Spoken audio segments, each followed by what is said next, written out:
Well, it sounds like the plot of a sci-fi thriller, but this week UFO enthusiasts are in for a treat with ex-military brass addressing the world about their apparent extraterrestrial experiences. Yeah, a group of former armed forces personnel is addressing the National Press Club in Washington to lift the lid on what they say has been a massive UFO cover-up, with sightings around key US Army targets and even nuclear weapons outposts. I'm not alone in witnessing something extraordinary. That's the bottom line. Powerful beaming spotlights. Angular and shape. For decades, we've been told the truth is out there.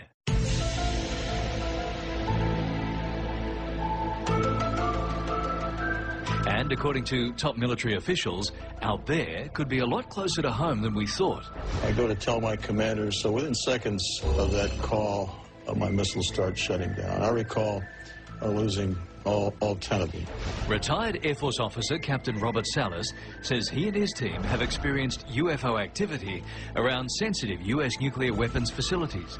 Very rarely does a missile malfunction, and I don't think any much more rare would be 2 at the same time, but never 10. An army of ex-servicemen have all claimed to have witnessed a similar scenario, but the government is being accused of a cover-up. And he said, then tell me what that was. And I said, we got a UFO. And he said, Lieutenant, you are never to speak of this again. As far as you're concerned, this didn't happen. Now, these men are telling the nation, addressing the National Press Club in Washington this week. The conference is guaranteed to be polarising, but the real question is, can we handle the truth? I must admit, I did try and put on like a spooky voice. Yeah. Do these claims mean we're at threat of outer space nuclear warfare? Look, for more, we're joined by reporter Brian Moore, who is in Washington, and in Sydney, UFO researcher Bill Chalker. Good morning to you both. Good morning. Brian, we'll start with you in Washington first. Ahead of the address, what's the general consensus in Washington about this conference? Well, if you listen very closely, Kylie, you can hear the official response from Washington. Nothing, not a peep. We didn't even know this event was happening tomorrow until we were asked to check into it. And I talked with retired Captain Salas just a couple of hours ago. He seems like a very earnest, a very honest man who had some very disturbing, some very frightening event happen to him back in 1967. But he says he's not alone. There are 100 other retired military officers and enlisted people who are going to be right at his side. All of them have signed affidavits, and he says that they are putting their word and their honor on the line, that what they say happened really happened. Hey, Brian, are people concerned that there could be like a nuclear threat at the basis of all of this? Are we looking beyond the possibilities that UFOs exist, and just going straight to this nuclear threat scenario? Well, if you just talk to retired Captain Salas, we're talking about 10 Minutemen missiles just being shut down for no obvious reason. He says that fact is incontrovertible. It was investigated by the Air Force, and they could never come up with an earthly reason why that happened.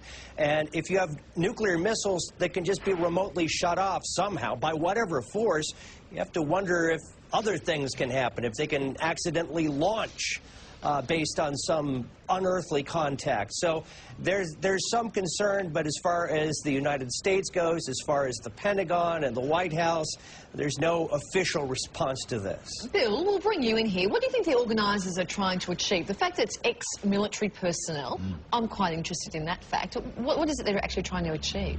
Well, they're just drawing attention to a situation that's been evident amongst UFO researchers for quite some time. But this is the first time that quite a number of military witnesses have come together, because, as described, we're talking about over 120 military witnesses to a whole range of events. Most of them just involve UFOs appearing over nuclear facilities, that kind of thing. But in some cases, we're talking about where missiles have been shut down. And that's not only occurred in the United States, but it's also occurred in Russia as well. So, you know, we're talking on both sides of the power fence, I guess. What can you tell us about these eyewitness accounts, particularly around the nuclear sites? They're of most interest. Well, the most interesting one that a number of the witnesses are referring to is a series of events that occurred in 1967 at Malmstrom Air Force Base, and that involved the shutting down of about 10 Minuteman missiles, etc. And a number of the witnesses are involved with this, and that involved what's a code word that's used is called Fated Giant. And one of the people involved actually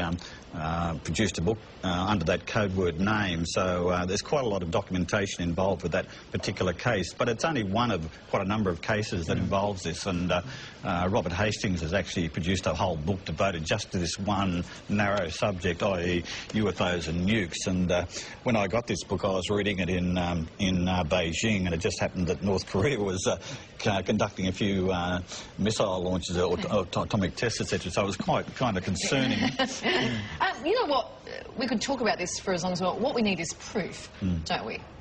Well, clearly, if you've got a whole range of people that have got the finger on the nuclear trigger, I think you have to pay attention to what they're saying. You just can't dismiss them. Otherwise, why would these people be used in these kinds of facilities? You know, they go through all sorts of psychological checks. So they are reliable witnesses. So I think we have to give these kinds of events a lot of attention, because it is a kind of concerning situation if any of these events are true.